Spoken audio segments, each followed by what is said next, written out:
is not because of the girl child that the boy child is getting lost. Let us be very frank.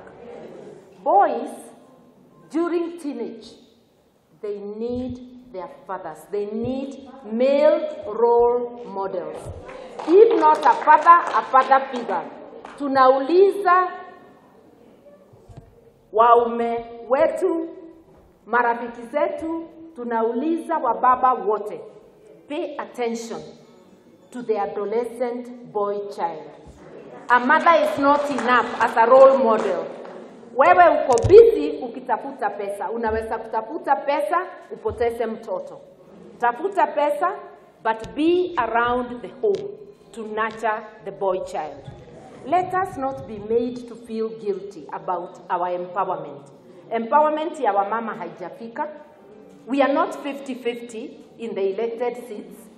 We are not 50-50 in government.